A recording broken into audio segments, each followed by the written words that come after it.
welcome back to the front three. I am on my way to record the first ever question and answers with, of course, Lawrence McKenna. Question and answers. Anatole Piang asks. Anatole Piang asks. Anatole Piang asks.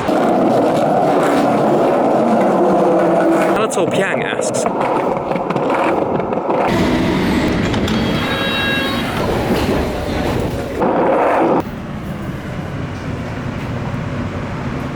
I'm on the phone with Geordie.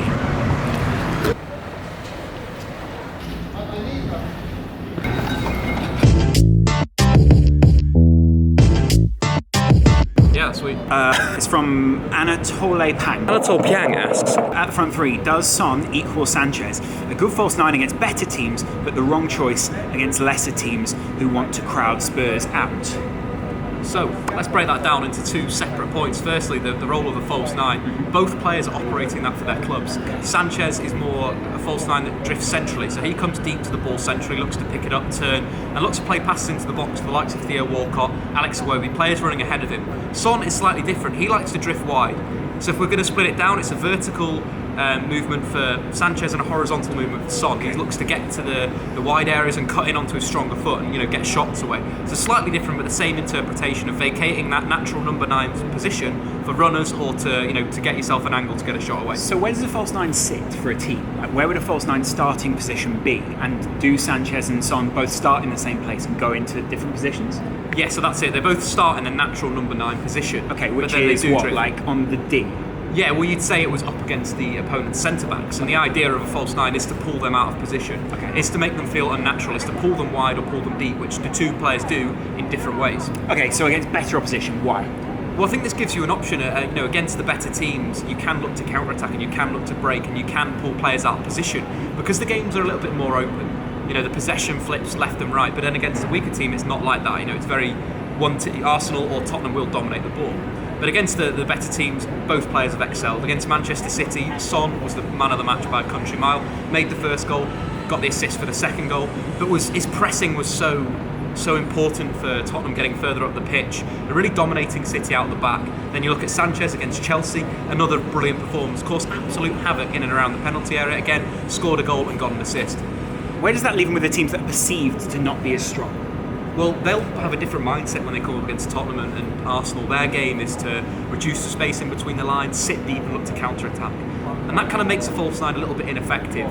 Because if they're vacating the space and there's no runners that are going ahead or they're not pulling the opposition out because they're happy. Middlesbrough are a great example from the weekend against Arsenal. We're just happy to sit in their formation.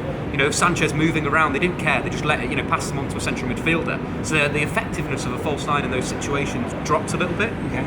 So what you want to kind of see there is a target being there. And that was the issue with both Son and Sanchez. The ball wasn't sticking up front in the final third. So no Giroud, no Kane, there's no one to do that with. There's no one to play off in a way, and I think those two players would be the ideal second strikers against the lesser teams when the likes of Giroud and Harry Kane are back to full fitness and form. Mm-hmm. So it's kind of a combination that both Pochettino and Wenger have found something quite good against the stronger teams in playing these two players at false nine, but the weaker sides, second striker. So then why don't Wenger and Pochettino change it? And what would you do if you were Wenger and Pochettino without a big man? Well, I think Pochettino's stuck in a way.